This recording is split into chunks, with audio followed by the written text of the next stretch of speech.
చూస్తుంటేనే నోరు ఊరుతుందా. ఇదేనండి మైసూర్ బోండా. ఇంటి దగ్గరే షాప్ స్టైల్లో క్రిప్సీగా మైసూర్ బోండా బయట తిన్నట్టే కాకుండా ఇంకా బెటర్గా చూపిస్తా. ఫుల్ టిప్స్ కూడా చెప్తాను చూడండి. పైన క్రిప్సీగా లోపల పప్సీగా ఉంటాయి. నోట్లో వేసుకుంటూనే మెత్తగా స్మూత్గా గొంతులోకి దిగుతుంది. దీనికి కావాల్సినవి పెరుగు, ఈస్ట్, గోధుమ పిండి లేదా మైదా పిండి, జీలకర్ర, పచ్చిమిర్చి, కొత్తిమీర.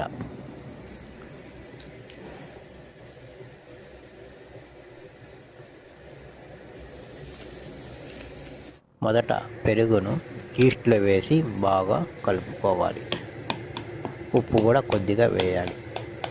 ఈ మిశ్రమాన్ని 5 నిమిషాల పాటు రెస్ట్ ఇవ్వాలి.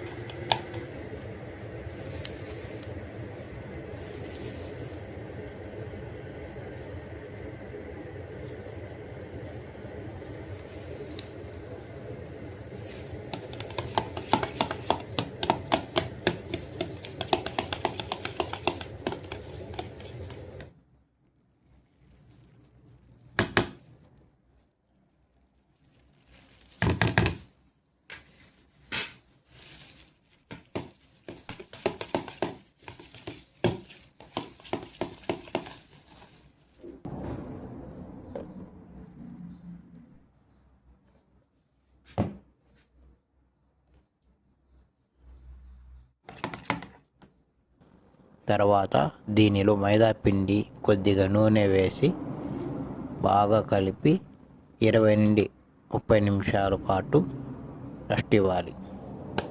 దీనివల్ల పిండి త్వరగా పులుస్తుంది. అంటే మెయిన్ ఈస్ట్ వేయడం వల్ల ఈ పిండి అనేది త్వరగా పులుస్తుంది.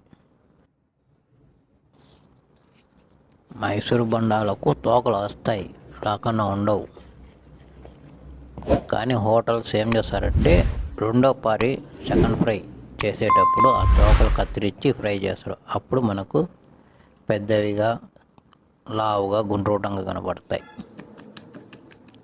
మైసూర్ బోండాలు గుండ్రంగా చుట్టూ క్రిప్సీగా రావాలంటే పెనుములు వేసినప్పుడు ఎక్కువ మొత్తంలో వేయాలి. అంటే ఈ పెనుము నిండా బోండాలు వేయాలి. దీనివల్ల ఏమవుతుందంటే మైసూర్ బోండా పక్కకి ఇటువైపు అటువైపు కదలకుండా ఉంటుంది. అలాంటప్పుడు మనం గంటతో అలా కలబెడుతూ ఉంటే చుట్టుపక్కల కాగుతుంది, బాగా క్రిప్సీగా వస్తాయి. తర్వాత దీనిలో జీలకర్ర, పచ్చిమిర్చి, కొత్తిమీర వేసి బాగా కలుపుకోవాలి.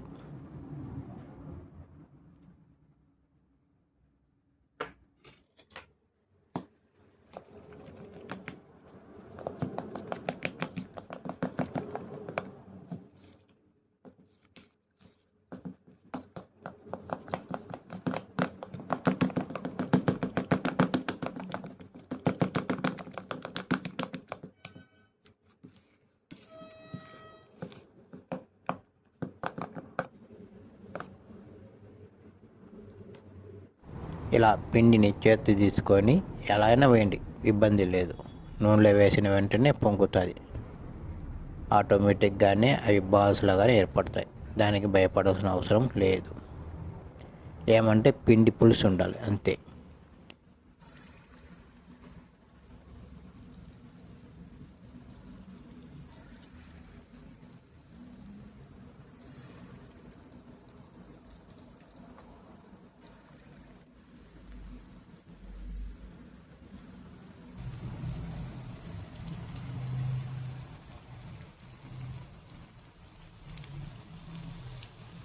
ఇలా కడాయి మొత్తం బోండాలు వేయాలి. గ్యాప్ ఉండరాదు. గ్యాప్ ఉంటే ఏమవుతుందంటే బోండాలు ఒకవైపు మాత్రమే కాలుతాయి, రెండో వైపు కాలవు. కాబట్టి కడాయి మొత్తం బోండాలు వేయాలి. దాన్ని నిరంతరం కలుపుతూ ఉండాలి. ఇలా 5 నిమిషాల పాటు కలుపుతూ ఉంటే రెండు వైపులా బ్రౌన్ కలర్లో కానీ గోల్డెన్ కలర్లో కానీ ఉంటాయి. అప్పుడు తీసివేయాలి. మరియు గంటతో కానీ దేనితో కానీ నిరంతరం కలిపెడుతూ ఉండాలి. అప్పుడే అన్ని వైపులా బోండాలు బాగా క్రిప్సీగా తయారవుతాయి. ఈ విషయం మొత్తం 5 నుండి 7 నిమిషాల పాటు బాగా ఫ్రై కావాలి. ఇంతేనండి, మైసూర్ బోండా రెడీ అయినది. చాలా సింపుల్గా ఈజీగా చేసుకోవచ్చు. ఈ వీడియో మీకు నచ్చినట్లయితే లైక్ చేయండి, షేర్ చేయండి, సబ్స్క్రైబ్ చేసుకోండి. Thank you.